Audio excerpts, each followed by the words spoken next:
तर आताच रोहित पवार हे राज ठाकरेंच्या भेटीसाठी शिवतीर्थवर दाखल झालेले दिसत आहेत। अजितदादांच्या विमान अपघात प्रकरणी ही भेट होणार असल्याची माहिती आहे।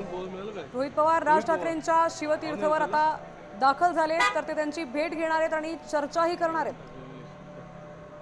रोहित पवार काल बारामतीत होते, तर आज ते आता मुंबईत शिवतीर्थवर राज ठाकरेंच्या भेटीसाठी उपस्थित आहेत। अजित पवारांच्या अपघातासंदर्भात ते चर्चा करणार असल्याची माहिती आहे। या चर्चेत काय निष्पन्न होणार हे आता बघणं महत्त्वाचं ठरणार आहे। रोहित पवार आता राज ठाकरेंच्या भेटीला नुकतेच शिवतीर्थ इथे दाखल झालेत।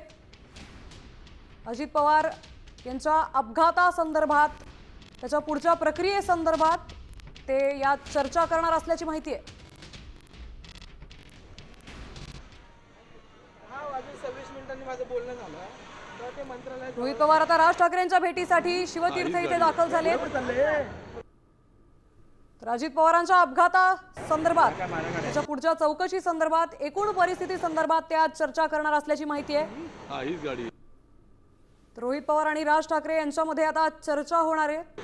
काही वेळातच ही भेट पार पडेल। त्यात काय चर्चा होणार हे बघणं महत्त्वाचं ठरणार आहे। काल रोहित पवार हे बारामतीत FIR दाखल करण्यासाठी पोहोचले होते, मात्र ते FIR दाखल करून घेतलं नव्हतं, तर ते आज आता राज ठाकरेंच्या भेटीसाठी शिवतीर्थ इथे दाखल झालेत। गेल्या काही दिवसांपासून तक्रार नोंदवली न जाण्याचा प्रकार घडत होता। तर आपल्या प्रतिनिधी वैदेही काणेकर आपल्यासोबत जोडल्या गेल्यात। रोहित पवार आता राज ठाकरेंच्या भेटीसाठी दाखल झालेत। वैदेही,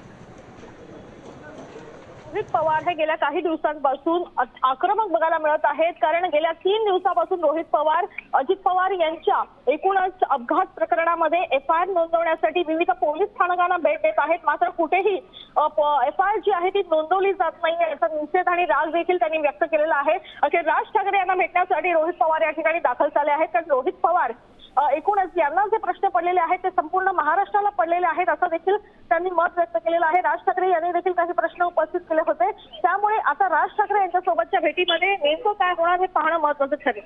नक्कीच वैदेही, धन्यवाद आपण दिलेल्या सविस्तर माहितीबद्दल। त्यामुळे अगदीच वैदेही म्हणाल्याप्रमाणेच रोहित पवार काही दिवसांपासून चांगलेच आक्रमक झालेले दिसत आहेत। 2 दिवसांपासून त्यांचे FIRचे प्रयत्नही सुरू आहेत, तर आज ते राज ठाकरेंच्या भेटीसाठी दाखल झालेत। तर या भेटीमध्ये आता काय निष्पन्न होणार हे बघणं महत्त्वाचं आहे।